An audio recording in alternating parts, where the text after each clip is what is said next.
je sais pas ce que vous en pensez, vous, mais moi, personnellement, je me trouve pas non plus... je suis pas très beau, enfin, je veux dire... moche... Hein? Non, qui c'est qui a dit non? Non, personne? Ouais, voilà, enfin... Non, mais je m'y fais en fait, en vrai. Avec l'âge, on s'y fait, c'est vrai. Quand on est jeune, c'est compliqué. Quand on est jeune, c'est un petit peu plus compliqué. Quand on se trouve moche, on essaie de relativiser, on essaie de garder espoir. Tu vois, on se dit non, je suis pas moche. J'ai un potentiel de faciès latent.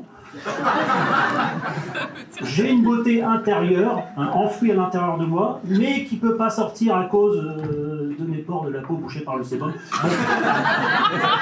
Tu bricoles, tu tournes autour de la réalité, tu vois, mais tu t'en approches pas trop, quoi.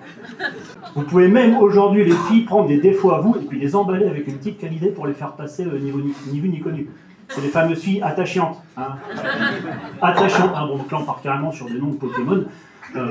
Et ça, tu vois, là encore, il n'y a pas l'équivalent chez nous, les mecs. Tu vois. Quand t'es un mec, tu peux pas dire je suis flemmarant. Je suis perspicrade.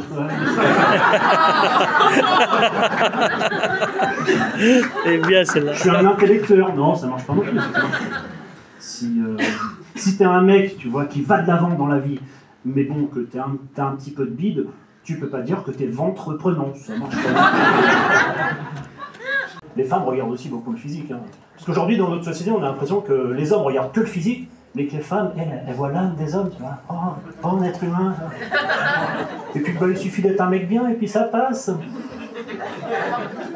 En gros, si je comprends bien, Billy Boutonneux, le comptable dégarni de 48 kilos, ou Max Mâchoire Carrée, le sportif ténébreux patron de boîte de nuit, c'est du coup d'à coup, non? Ça va jouer. Premier arrivé, premier servi? Non.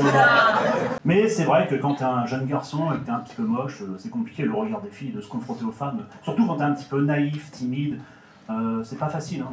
Et ça, je pense que ça a quand même été vachement accentué quand t'as manqué de figure paternelle. On va pas se mentir, les mamans ont tendance à nous valider, nous faire nous sentir bien comme on est. Hein. Elles sont là, oh, mais t'es très bien, mais t'es un beau garçon, mais t'es très beau, hein. Bah oui, t'es le plus beau, mais tu vas faire craquer toutes les filles, hein. Là, droit dans le mur, allez.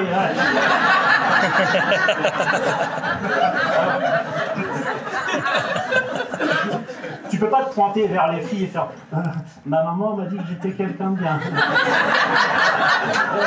Donc faut payer maintenant. Balancer l'affection. Bon, j'ai pas envie de passer pour un gros beauf. Parce que c'est pas ma nature en fait. Hein. Moi, il y a quand même un bon gros gaucho féministe qui sommeille en moi. Un petit peu endormi, mais il est là, tu vois.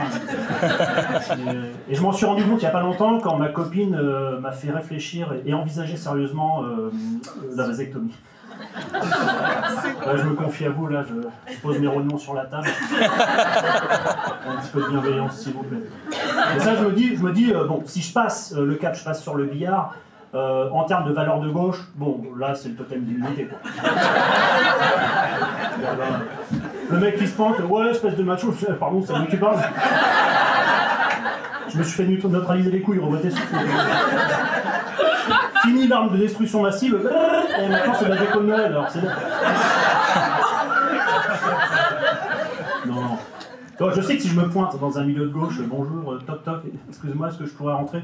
Oui, je sais pas trop, on a vu tes sketchs, on a un petit doute, je sais pas si on va te laisser rentrer. J'ai un mot du médecin. Compte rendu d'opération. Putain, le mec est vasectomifié, laissez-le rentrer les gars. Bonjour, bienvenue. Allez-y, rentrez, hein. Tenez, vous avez une paire de chaussons si vous voulez.